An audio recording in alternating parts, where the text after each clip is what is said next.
Hello, this is Myra Alarcon. I am studying social work in Norder right now for the hopes of being a school social worker or a school counselor, high school counselor specifically. So the first two articles that I looked at had to do with white privilege. Right now, this was super important for me to read and really resonated with me because I've been going through learning more about what white privilege means. I had the definition from my other social work classes, but right now with the rise in the Black Lives Matter movement, it's become a lot more present in my life and an urgent issue for me. So at the beginning of quarantine, when a lot of this information was being spread around, it was easy for me to step away, to feel that I wasn't educated enough or hadn't taken the time to be educated enough, and therefore had the argument that I didn't have an opinion and therefore I couldn't say much on the topic. However, this isn't a topic, this is a human crisis and human lives that we're talking about, and it really didn't hit me until my social work 350 class when one of my classmates talked about her experience as a Black mom raising Black children. And when I was reading the article by Genevieve Roth that is titled "I Thought I Understood White Privilege, Then I Married a Black Man," she talked about how her husband got upset with her when she told him that their license plate was almost expired, and that for him, he grew angry because for him that was putting him in a position where he could get pulled over and therefore possibly be killed. And when my classmate talked about her adult son wanting to buy a red truck, and that for her that was an extremely dangerous decision and could put him in more attention and therefore more likely to be pulled over and be in the situation that is very dangerous to him. So for me, that really was powerful to hear, because for me, I would have a second glance when I chose to buy a red truck. And so just there's so many little things that add up to really make a completely different growing up life experience. When looking at the other article on white privilege, it talked about the white privilege and how it's been ingrained into our systems, into our countries, into our cultures through generations, through history, and how there's just a lack of representation in almost every government and organization. And I think about it for myself. Growing up, my light skin was seen as a source of pride for me, especially when I visited my family in Mexico. That was a source of compliments to me, and so I didn't find an issue with it.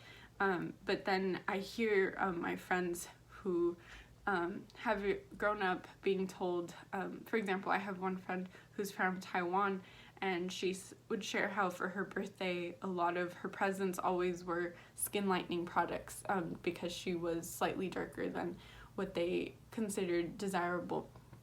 And so I know that this isn't just in Taiwan, this is in a lot of countries, this is in a lot of cultures.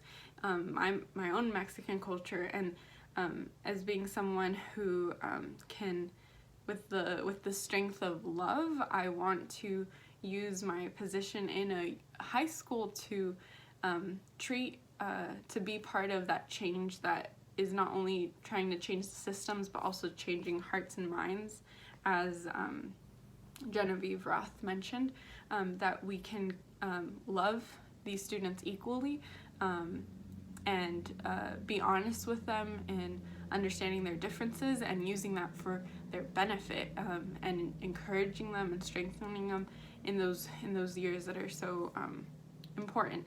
And I thought about those same years when I looked at the article of "They Don't Know the Life of a Foster Child." I chose this article not because I have personal experiences in the foster system, but these stories and the reality of the foster system has always spoken out to me, because the fact that there are a lot of children who grow up not knowing that the next day that things could change, knowing that that's a possibility, and not having consistency in their lives is very hard in their development.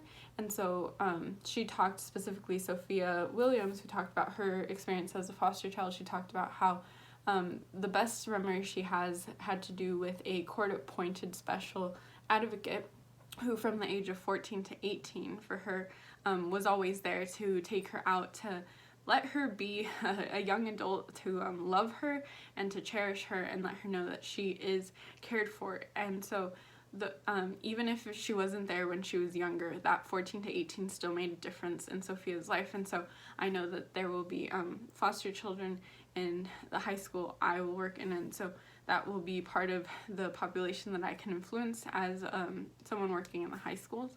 Then the last article that I looked at was Why is My Family Always Fighting? Intergenerational Trauma by Tamara Hill. I looked at this one specifically thinking about my family in Mexico. I've known for a long time that there's a lot of unhealed trauma there, and right now it's really affecting my mind because of my little sister. She just turned 3. She lives with my father, and I realized that he has one of the signs of trauma, which is a content mindset, and that means not pushing family members or encouraging them to strive for greater opportunities in life, ways of living. And this came up when talking to my dad about her higher education, because she could get citizenship, U.S. citizenship, and I would want the same opportunities that I've had for her, especially considering higher education. And his response was that he didn't see himself or her leaving small town Mexico, in which it's completely different opportunities. So that was very concerning, and it forced me to be more honest with him and to have further conversations. I hope that we can continue to have conversations to understand each other better, and to understand that this isn't about her having even slightly better than what he had, but to have her have as much better of life as we can provide. So I've enjoyed reading these articles and having more introspective and continuing to learn, continuing to understand my own white privilege and white privilege in the system, as well as my family and my dad, and being inspired to continue to be part of the change. Thank you.